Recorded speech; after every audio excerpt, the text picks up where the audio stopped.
Belum. Membaca. Membaca. Bismillah. Basmalah. Rukun ke sunat? Sunat. Okey, yang kedua nak buat apa? Itu tak masuk dalam ni. Ya, membasuh tangan hingga pergelangan. Sayang tahun 1, kalau tak dapat cikgu suruh 10 kali. Tengok abang buat. Tengok abang buat. Okey, sama-sama. Buat sama-sama. Membasuh tangan hingga pergelangan. Berapa kali? Buat. Cikgu nak tengok ni. Mak Adelia nak tengok ni. Cik Ana tadi dah nak tengok. Okey, lepas tu nak buat apa?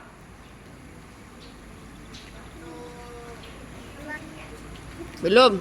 Sunat ada 3. Ya, koma. Koma. Okey, buat. 1, 2, 3. Okey, sunat yang ketiga. Boleh tak kita tak nak buat? Boleh? Boleh, tapi kita nak dapat. Okey, sunat yang ketiga apa dia? Belum. Belum. Sunat. Apa Ridwan? Ya, memasukkan air ke dalam. Okey, buat. 1, 2, 3. Kemudian buat apa? Belum. Membaca niat. Yang keempat. Okey, baca sama-sama. Nawaitul.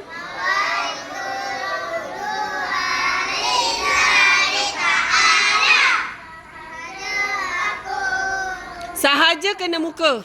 1, 2, mula. Sahaja aku berwuduk kerana Allah. Berapa kali?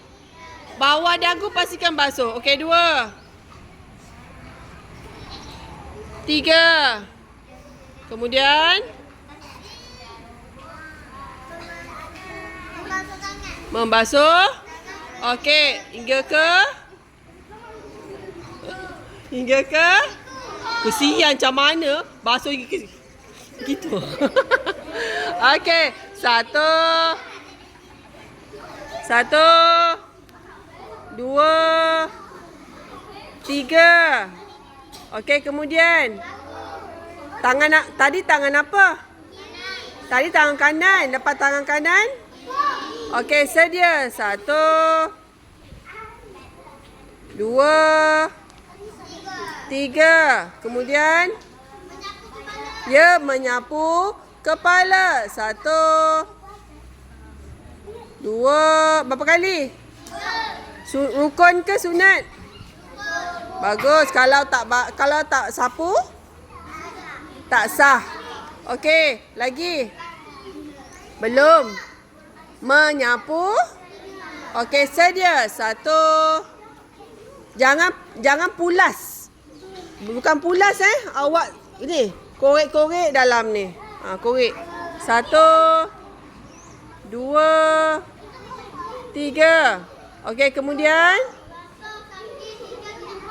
bagus, sama-sama. 1. Yang ni kita nak tengok. Kanan dulu. Kanan. 2, 3. Stay. Boleh stay. Kita tengok. Kaki kanan lah.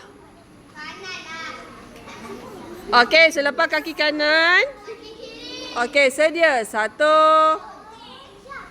2, 3. Okey, last sekali adalah bagus. Okey, 1 tepuk.